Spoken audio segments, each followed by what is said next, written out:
Ok, bonsoir à tout le monde. Salam alaikum. C'est votre frère Massanta Benito. Benito de Massanta. Nous allons soubrako. Mais il faut une vidéo qui est avant Kanyan là. Nala sona. Aïe des vidéos mais aïe signe somadala. Nala sona. Qu'est-ce que je voulais dire ce soir là avant demain? C'est que j'ai reçu des documents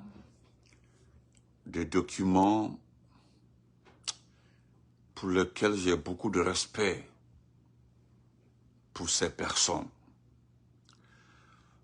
Voilà pourquoi j'ai titré la vidéo le message pour le DG des Woulé Falais, Mamadi Parjure.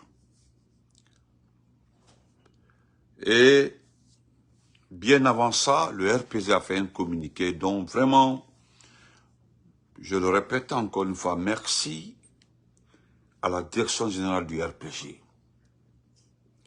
Parce que si le RPG ne sort pas, j'ai lu aujourd'hui la plume de M. Bangoua. Dans la plume de M. Bangoua, vous comprendrez par là, quelque part, il y a un passage où il mentionne le nom du président. Il dit, même si personnellement Alpha Condé a donné son... Parce que c'est ce qu'on l'a dit. Les partisans de Ablaïro, ce qu'Ablaïro fait, c'est très grave. Très, très grave. C'est mal poli, c'est irrespectueux envers le président Alpha Condé, envers le RPG. Comment un responsable comme ça, quelqu'un qui a été vice-gouverneur, ministre de l'enseignement supérieur, qui a démissionné en pleine campagne de troisième mandat, peut aujourd'hui accepter de valider ce qu'on appelle le plus grand parjure au monde. Et qu'est-ce qui se passe aujourd'hui? C'est ce type, avec ces jeunes, la plupart anciens, soi-disant RPGistes, se mettent à expliquer au monde entier que le professeur Alpha Condé a donné sa bénédiction à Ayero. Et puis il ne se gêne pas, il le dit clairement, que c'est le candidat du président Alpha Condé. Comment est-ce que le président Alpha Condé peut désigner un individu comme ça pour éviter même de dire son nom lorsqu'il a démissionné, pour éviter de dire son nom, le professeur Alpha Condé n'a pas voulu que quelqu'un lui pose la question concernant Ayero. Ce type a été vice-gouverneur de la Banque centrale, ministre de l'enseignement supérieur. Ce type, tous les honneurs. Donc, je vais commencer d'abord par ce document d'abord. Parce que, pourquoi ça fait mal? Cet individu est un manipulateur. Ce que vous ne savez pas. C'est un manipulateur. Il a des documents ivoiriens parce que, ne le voyez pas comme ça, il se promène avec des documents ivoiriens. Il le dit, allez, demain je vais poster là, comment on appelle ça? Je posterai la page. Là où il est né, ses amis de la Côte d'Ivoire, là où il a grandi, il a étudié en Côte d'Ivoire. Il a fait toutes ses études en Côte d'Ivoire. Ses amis disent qu'on a un candidat en Guinée. On dit le natif de Gagnoa. Il est né à Gagnoa. Gagnoa, c'est dans pas si c'est le nord ou nord-est de la Côte d'Ivoire. Cet individu-là. Vous savez pourquoi cette fois-ci, je ne vais pas appeler le président le demander? C'est parce qu'il va me dire, mais attends. Une fois, c'était sur quoi? Bah, il dit, attends, quand tu me vois, arrête de me demander, arrête de me poser des questions bêtes comme ça, là. Est-ce que le type là peut m'appeler pour me dire ça? C'était qui d'ailleurs? J'ai oublié. Non, voilà, c'était Talibi Dabo. Demande à Talibi Dabo s'il a mon numéro. Il faut demander à Talibi Dabo s'il a mon numéro. Est-ce que Talibi Dabo peut prendre son téléphone? Parce qu'à un moment là, l'un disait qu'un ancien RPJ, un ancien haut cadre, a rencontré le président Alpha Condé, il cède le fauteuil, il tête des conneries. Et ce type-là, avec des jeunes, j'ai pas envie, j'avais trop de respect pour ce monsieur-là. Trop de respect pour lui. Mais tu penses que tu peux t'en sortir comme ça? nous allons t'aider. Voilà. Je vais lire le communiqué du RPG.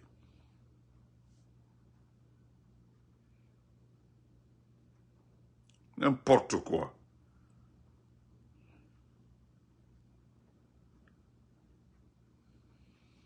Permettez-moi, voilà. Voilà le communiqué officiel du RPG Arc-en-Ciel. Le RPG Arc-en-Ciel porte à la connaissance de l'opinion nationale et internationale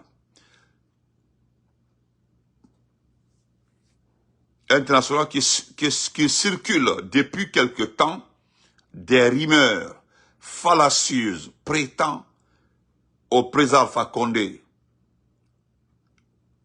au président le procès Alpha Condé, un hypothétique soutien à M. Yero Baldé ou à quelques autres prétendants, en prélude de l'élection présidentielle fixée au 28 décembre 2025. Le RPG Arc-en-Ciel refute avec la plus ferme énergie ces assertions dénuées de tout fondement. À ce jour, le président procès Alpha Condé n'a conféré ni officiellement ni officieusement son appui à aucun candidat. Toute affirmation contraire ne procède que de la pure spéculation et n'engage nullement sa personne, encore moins le RPG Arc-en-Ciel. Le parti réaffirme, suivre avec une vigilance constante l'évolution de la vie sociopolitique de la nation. En conséquence, le RPG Arc-en-Ciel en appelle à la clairvoyance des citoyens, des médias, des militants, des sympathisants, ainsi que de l'ensemble des acteurs politiques, les exhortant à ne se fier qu'aux informations émanant des canaux officiels, seule habilité à exprimer ses orientations, ses décisions et sa ligne politique. Fait à Conakry le 20 novembre 2025, le bureau politique national, RPG Arc-en-Ciel, le secrétaire administratif. Voilà. Donc c'est clair. Le communiqué le dit clairement.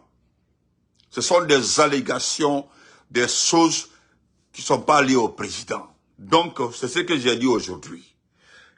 Vous devez faire référence, hein, comme en Côte d'Ivoire là, parce qu'ils sont allés encore, ils sont en train de dire à tous les ressortissants guinéens là-bas, qui sont du RP, l'IFDG, que ce type-là qu'on appelle Yero est le candidat du RPG, donc on est tel.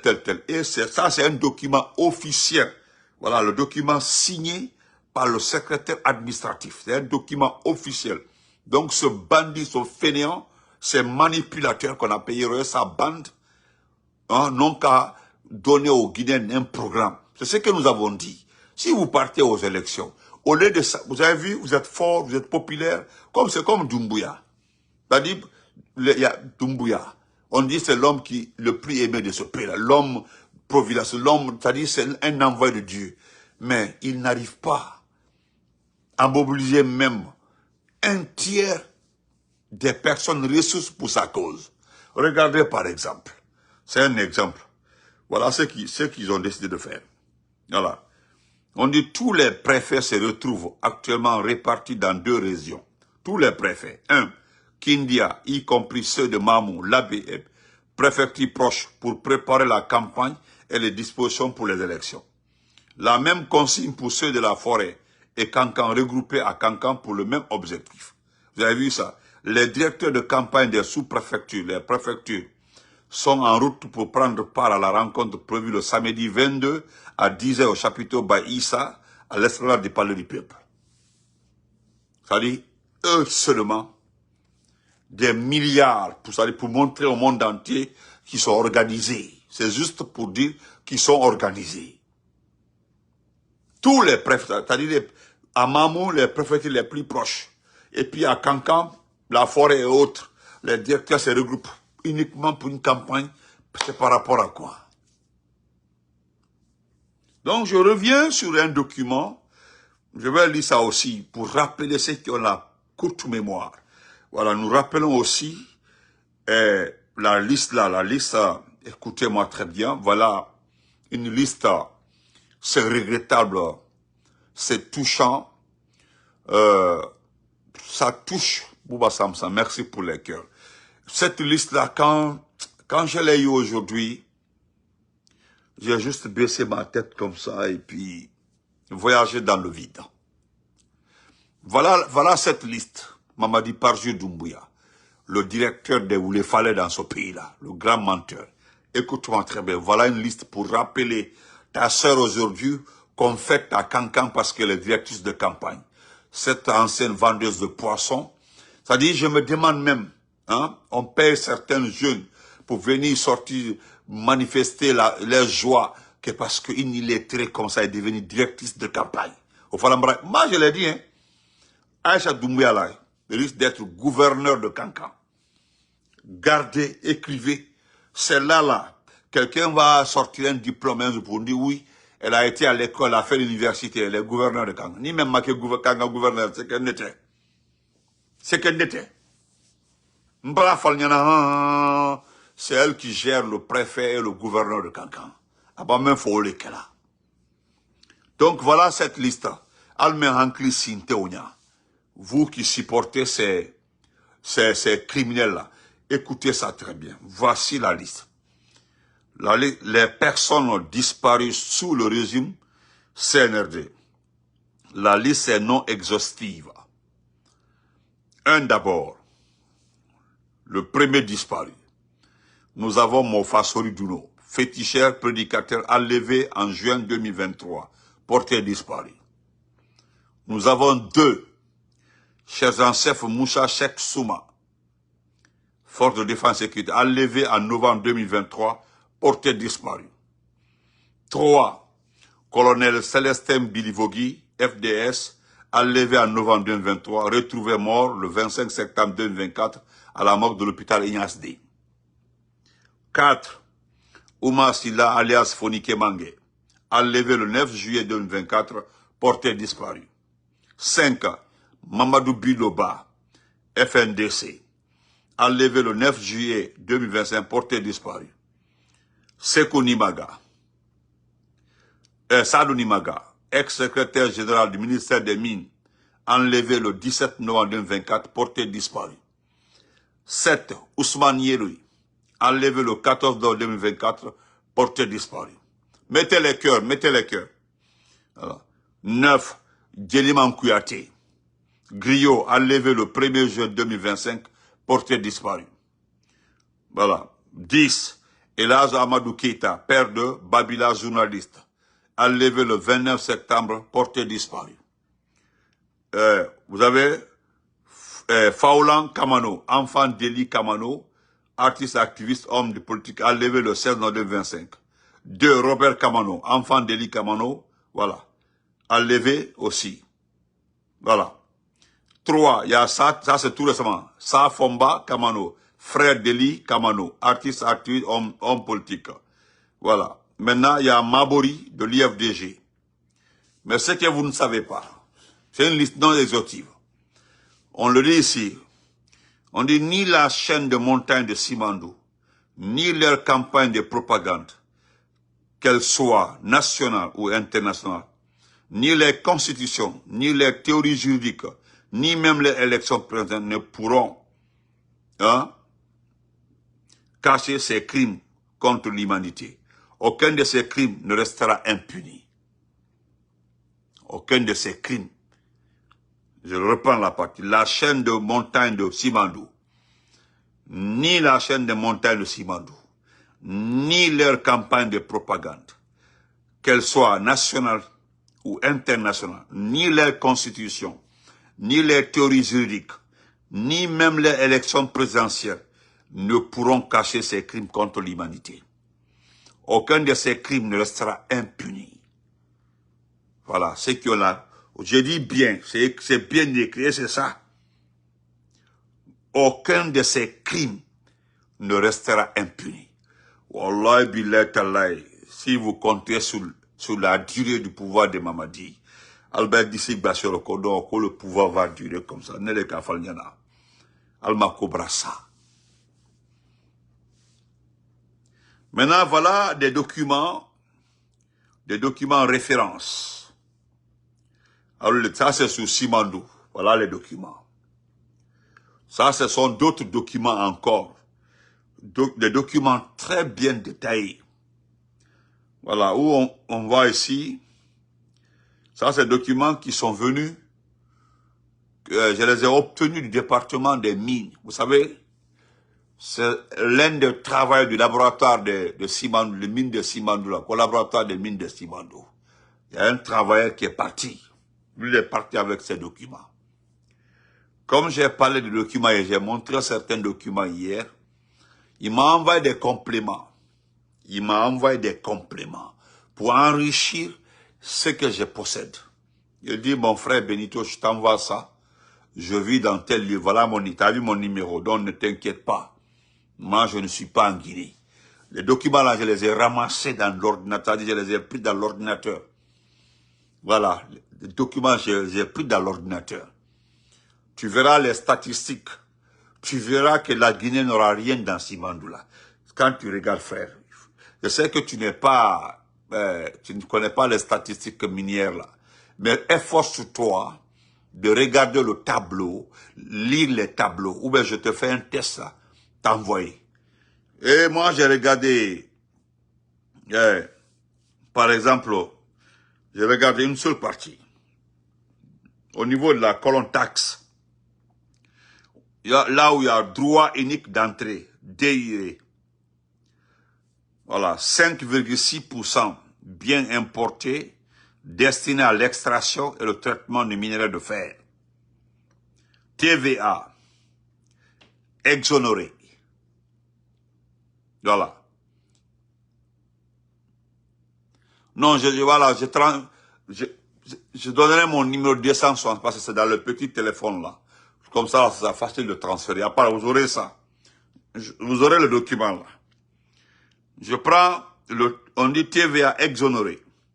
Sauf les importations de biens exclus du droit à déduction en application du GG et les effets exclusivement destinés à l'usage personnel des employés de Simfer SA. Sinon, tout le reste là est exonéré. Mais, ils m'ont fait un test pour que j'arrive au moins à lire ça pour mes spectateurs parce que le tableau est complexe. Vous aurez le tableau, mais je vais lire ça pour nous et puis on va se quitter. Ne pas couper votre chemin parce que malgré ce qu'il fait nuit, mais il y a plus de 100 et quelques personnes ici, c'est très bon. Voilà, on dit Simandou, le méga projet minier qui pourrait enrichir le monde, mais appauvrir la Guinée. Voilà, Simandou, le méga projet minier qui pourrait enrichir le monde, mais appauvrir la Guinée. Enquête exclusive sur les risques, pertes potentielles et failles institutionnelles relevées par l'étude confidentielle du ministre du Budget et de la Banque mondiale. Voilà, le ministre du Budget et de la Banque mondiale. La promesse d'un Eldorado et la réalité d'un projet sous haute tension. Ok, allez.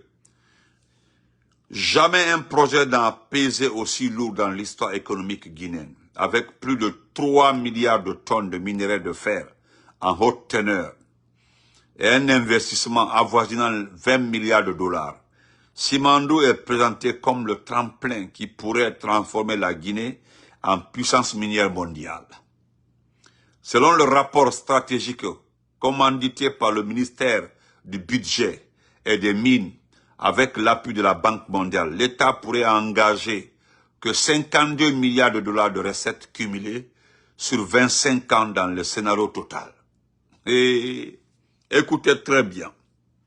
Selon le rapport stratégique commandité par les ministères du Budget et des Mines, avec l'appui de la Banque mondiale, l'État pourrait engranger que 52 milliards de dollars de recettes cumulées sur 25 ans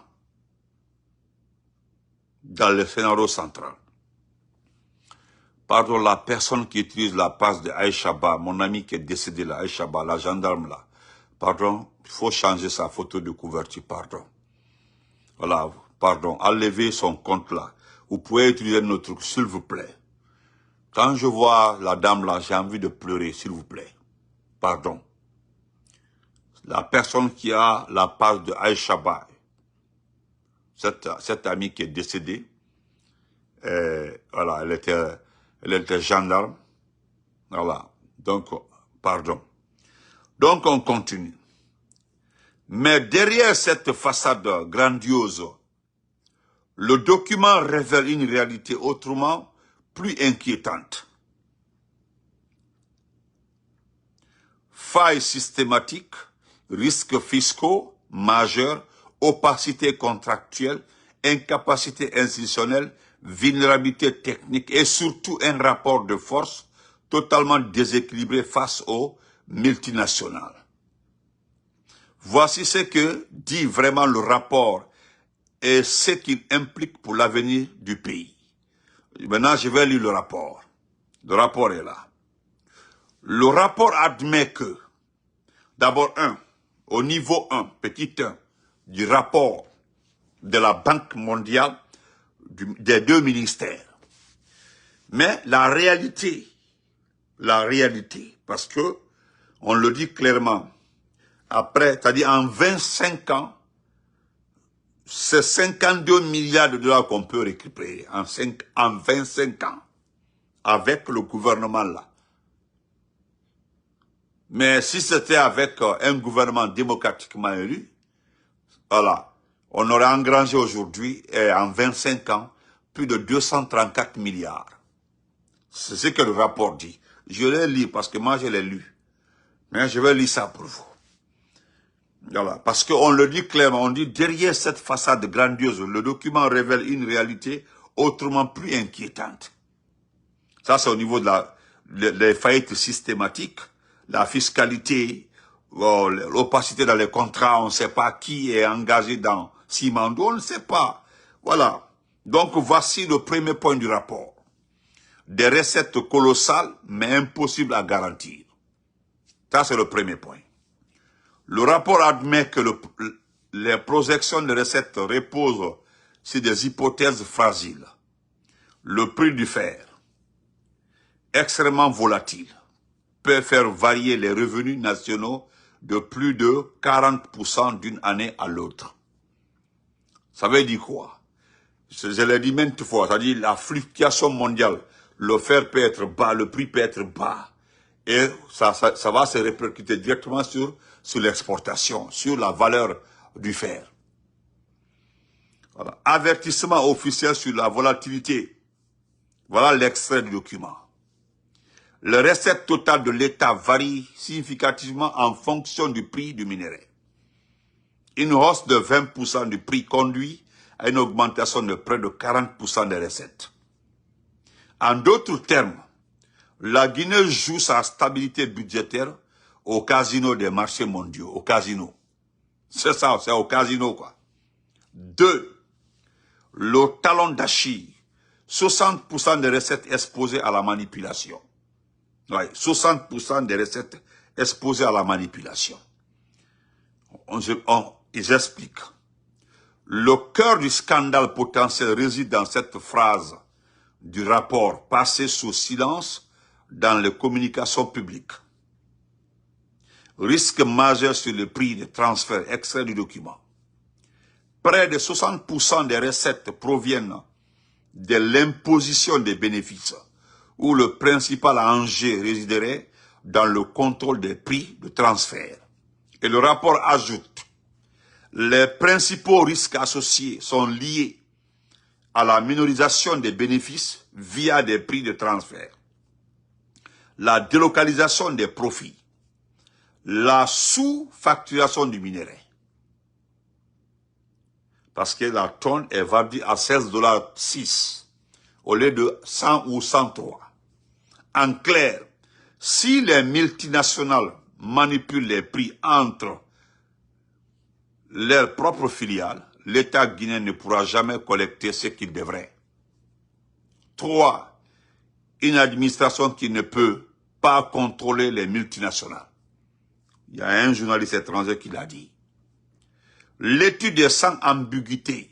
La Guinée n'a ni l'expertise, ni les outils, ni les ressources humaines pour contrôler correctement un projet de cette ampleur. Avertissement sur la faiblesse des administrations. Le document est là. Je vais le lire. L'administration reste peu outillée. Il n'y a pas aujourd'hui de personnel spécialisé doté des compétences nécessaires. Le BQI, le BSD, DGI, DGD nécessitent renforcement, formation, outils et ressources humaines. Ces constats alarmants signifient une chose. Les sociétés minières connaissent les règles mieux l'État lui-même. Elles contrôlent les données techniques, c'est-à-dire la quantité, la qualité, le prix. Et l'État dépend de leurs déclarations. C'est la recette classique pour un désastre fiscal. Ça, c'est ça.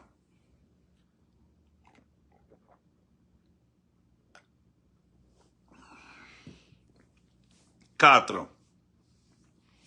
Une opacité contractuelle dangereuse. Les nouvelles conventions toujours secrètes. Merci mon grand Zézé. Voilà ce que le rapport dit. Ok, Baka Brooklyn, ok, comment vas-tu? Voilà ce que le rapport dit, encore. Au niveau 4, c'est une opacité contractuelle dangereuse. Les nouvelles conventions toujours secrètes. On ne sait pas qui est dedans. Qui a quoi, à quelle hauteur il a engagé son emploi. On ne sait pas. Et voilà les explications du rapport. Le rapport est obligé de le reconnaître. Les conventions renégociées, écoutez bien, renégociées, parce qu'il y a les conventions négociées au temps d'Alpha Condé. Mais cette fois-ci, c'est les conventions renégociées. Les conventions renégociées en 2023 par les autorités de la transition n'ont pas été communiquées aux experts chargés de l'étude. N'ont pas été communiquées. Cela signifie que les calculs de recettes, d'impôts et de rentabilité reposent sur des versions anciennes et déclarations officielles potentiellement obsolètes des tests. Aucune justification officielle n'a été fournie sur cette absence de transparence. Tant pis, ce que l'État dira, c'est ça. C'est à prendre ou à laisser. La communication de l'État restera la seule communication.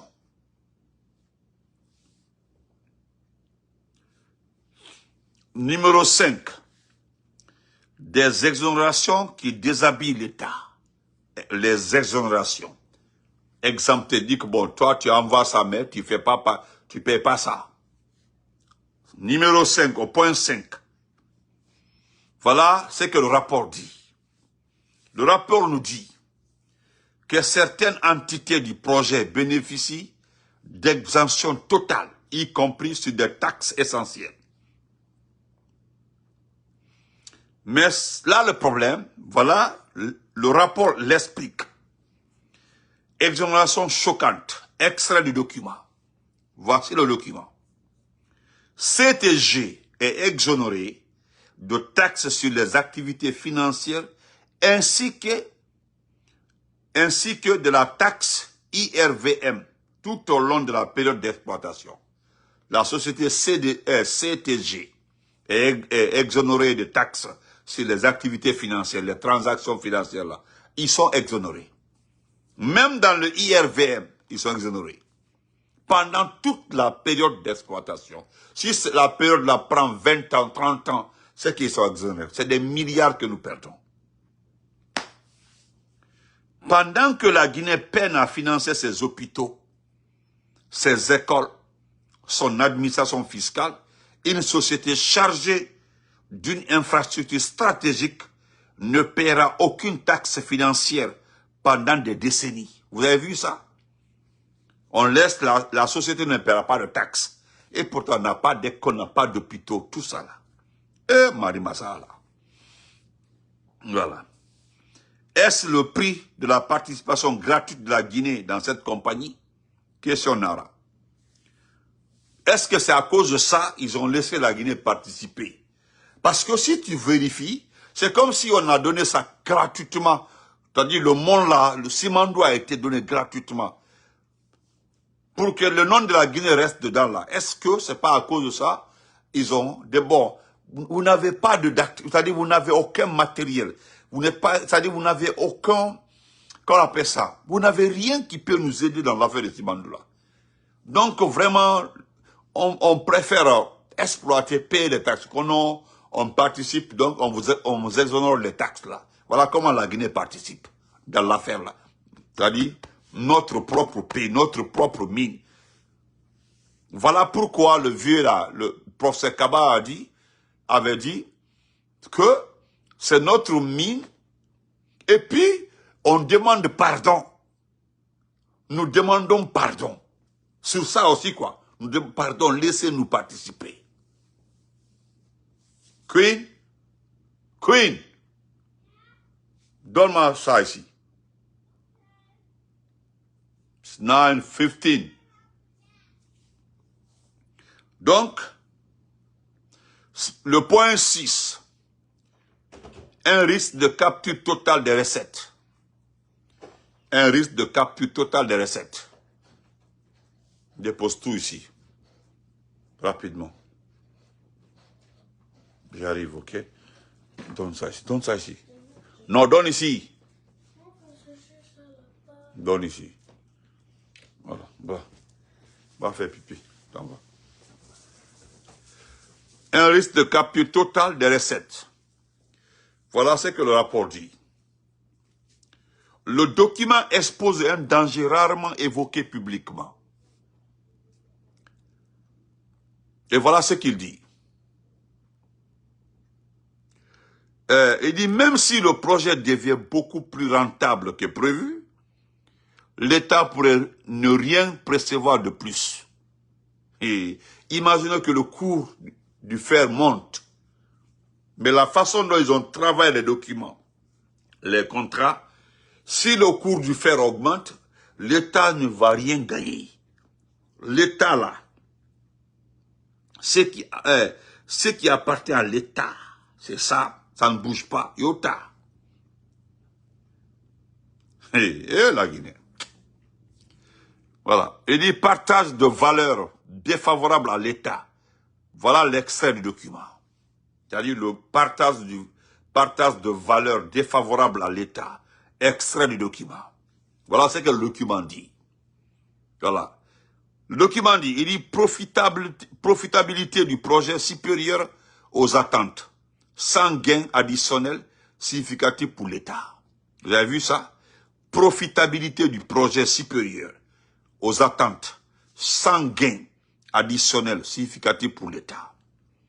Maintenant, en termes simples, le rapport dit en termes simples, si l'argent coule à flot, il coulera surtout vers les opérateurs, c'est-à-dire les multinationales, et non la Guinée.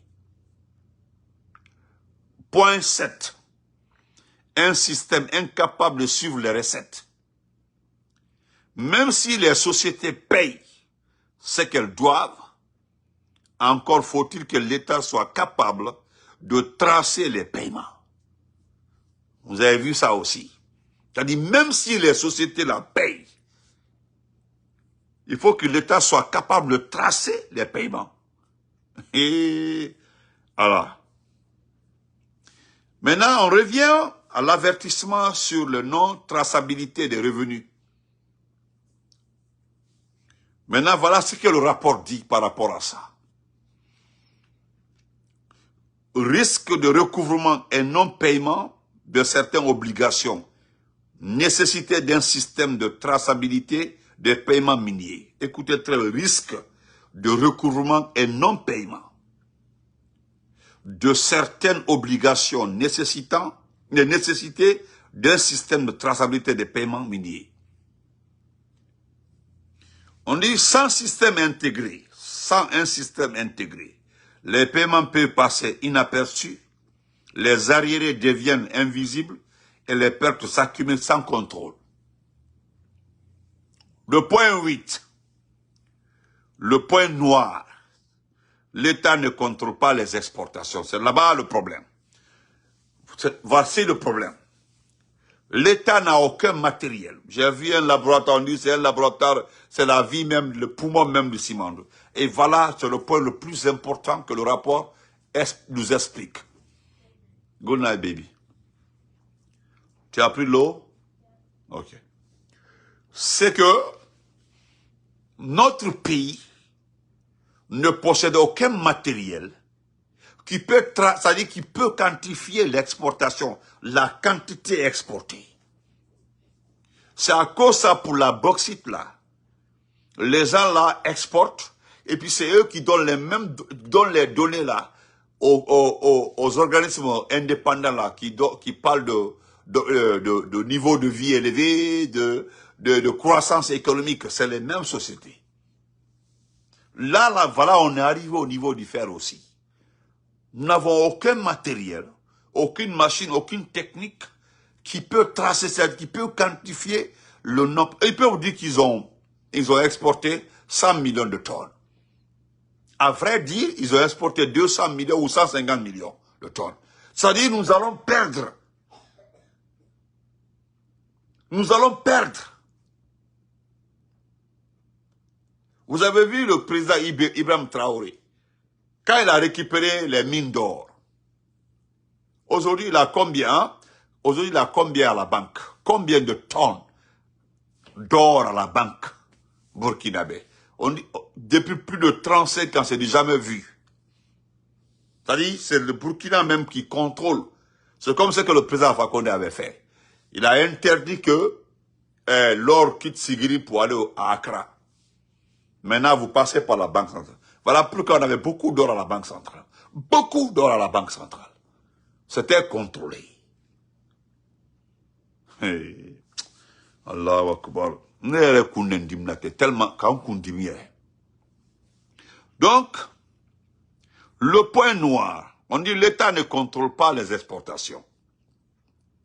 Hey. Le rapport pointe, voilà ce que le rapport dit. Le rapport pointe un effet domino dangereux. Si la Guinée ne contrôle ni la qualité, ni les quantités, elle perd automatiquement ses recettes minières. Maintenant, risque sur la valorisation des exportations. Voilà l'extrait du document. Voici le document. L'enjeu lié à l'impact de la valorisation des exportations sur les recettes minières. Et il ajoute, les laboratoires nationaux ne disposent pas de capacités nécessaires. Sans contrôle indépendant, les sociétés peuvent déclarer ce qu'elles veulent. Je reprends la partie. Enjeu lié à l'impact de la valorisation des exportations sur les recettes minières. Et il ajoute, les laboratoires, c'est ce que le rapport ajoute.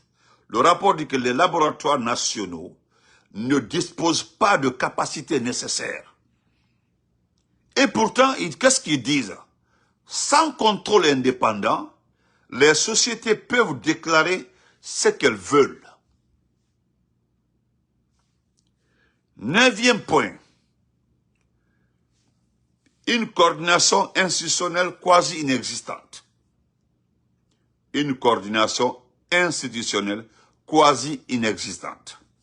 Le rapport décrit une administration où chaque service travaille seul, sans partage d'informations aussi. Vous avez vu ça? Le rapport là dénonce ça aussi.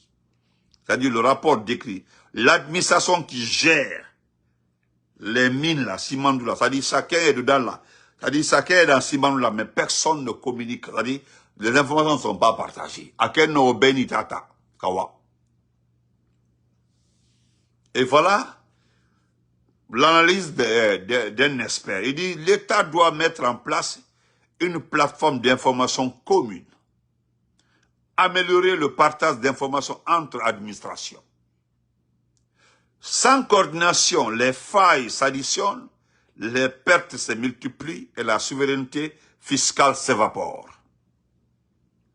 Le 10e point, une absence inexplicable L'Anaïm est écarté du projet. L'Anaïm a été créé par Kassori, l'Anaïm. Et normalement, dans ce projet-là, c'est l'Anaïm qui devait contrôler le projet, l'Anaïm. Parce que l'Anaïm a fait des recettes au temps de Kassori. Mais là, ils ont mis l'Anaïm de côté. L'Anaïm existait, mais ils l'ont mis de côté. Ils l'ont mis de côté. C'est là même, ça dit quand j'ai lu ce rapport-là, j'ai compris pourquoi ils ont mis Mamadi ici là. Parce qu'un intellectuel, un président démocratiquement élu, un intellectuel ne peut pas accepter des conneries comme ça. Non, jamais dans la vie.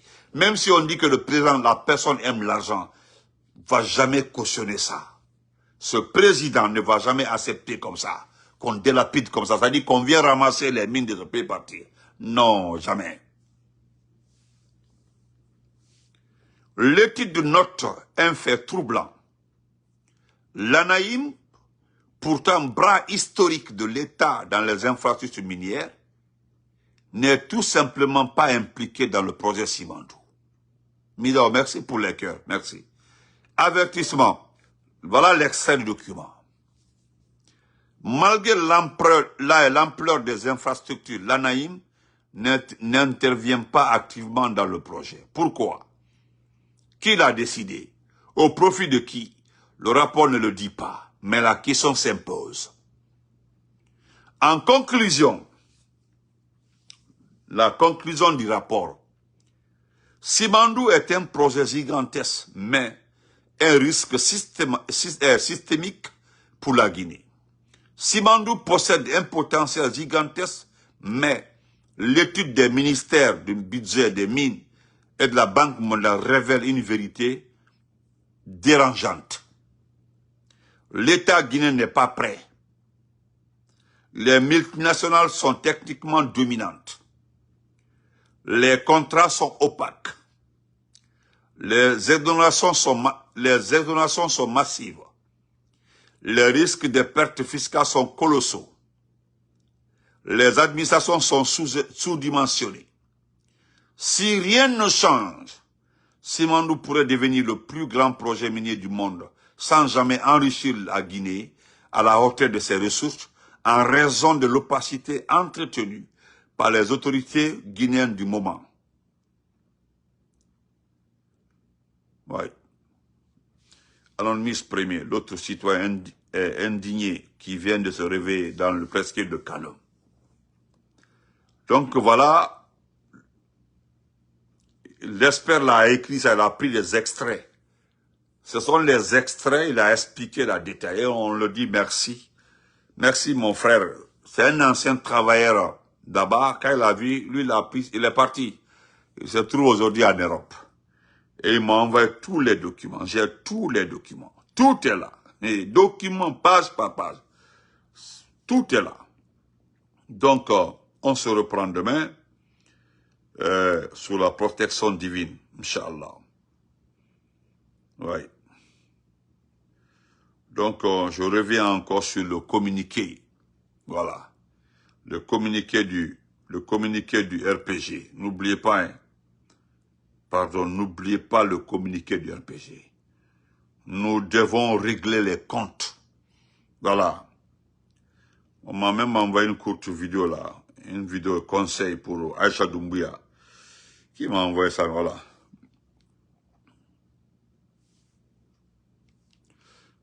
Vous savez, au Gabon aujourd'hui, ce qui fait rire. Au Gabon, l'ambassade de France a donné 5 vélos à la police gabonaise. Ça dit 5 vélos. 5 vélos. Good night to Mida, merci. Donc écoutez, c'est un truc intéressant. Je voulais dire à l'ambassadeur de la paix, Grand P. Grand P, tu es l'ambassadeur de la paix. Petit, tu as le passeport diplomatique. Qu'il a donc lié. Moi, je te respecte. Une tafle en commandement, donc il est. Tu es ambassadeur de la paix. Djeliman Kouyaté Leodi. Tu es ambassadeur de la paix. El Sisi Leodi, El Sisi. Tu es ambassadeur de la paix. Les piles de folie comme Dengerenule, Nanou Kalbila Kasola. Et les Kamano Denulu. Ibana la mana donc là, quoi ambassadeur de la cause, je suis l'ambassadeur de la paix. Il est là, en tant qu'ambassadeur de la paix, tu appuies la Guinée, tu appuies la Guinée, Karfa Doumbia là. Wallah, billah, tel Nini Hanklima Fabo, il est Kamambele. Parce que il est pas la Kasola, en droit à voir qu'on a Kokito par rapport à. Non. Toi, tu n'es. Fais un petit digo. Parce que, il n'a qu'à la Kasola, complicité de meurtre, complicité de. Ne le café. Merci, mon frère, Guavogi, merci beaucoup. Ni il est grand-père, ni matou, il dit Kassoke. C'est-à-dire, il est. Net de folie fait petit. Ni ma koulale. Il y a minkate doute, wallah, le régime là-bas a changé. Ils seront affaire de la doua Kassola. Sarakata la fait. Ok. Doumbouya, la sœur du président de transition guinéen Mamadi Doumbouya, fait l'objet d'accusations d'enrichissement soudain sans source de revenus identifiable. À Kankan, elle aurait organisé 2 grands événements en l'honneur de son frère, financés avec des fonds dont l'origine reste floue. Cette situation est souvent comparée à celles observées dans d'autres familles d'anciens dirigeants africains, comme celle de Sani Abacha, Mobutu ou Ibeka, souvent rattrapés par la justice une fois le pouvoir perdu. On rappelle aussi l'exemple d'Alpha Condé, qui avait tenu son fils à l'écart des affaires publiques pour éviter tout scandale. Les critiques soulignent surtout le contraste. Une femme autrefois vendeuse de poissons qui posséderait désormais villas et voitures de luxe, alors que la population de Kankan continue de vivre dans des conditions difficiles. La conclusion qui revient le plus souvent est simple. Les familles de présidentielles doivent rester en dehors des affaires publiques si elles veulent éviter la disgrâce, les scandales et les poursuites. Vous avez vu ça? On parle de la grenouille, Aïcha Doumbouya là, cette grenouille. Parce que c'est que cette petite vidéo là dénonce, c'est ça. Il n'y a pas quelqu'un sur cette terre là. J'ai même donné l'exemple un jour sur Sani Abacha. Vous ne verrez nulle part un membre de la famille de Sani Abacha sorti de l'eau. Il a détruit toute sa famille. Même ceux qui sont innocents là, ceux qui ne sont pas concernés là, ne peuvent pas aujourd'hui travailler dans un milieu où, sans que quelqu'un dise, ah voilà, son père a fait ceci, son père a fait cela. Le seul côté bénéfique, les 3 milliards qui étaient déposés dans une banque suisse ont été rétrocédés au pays à travers les investissements. 3 milliards de dollars. On voyait le fils de Ibeka qui est en Côte d'Ivoire là, vous avez vu, il est en Côte d'Ivoire, mais il peut pas faire des activités. Le petit a été le président de la commission de défense à l'Assemblée nationale, l'argent, avec ses amis.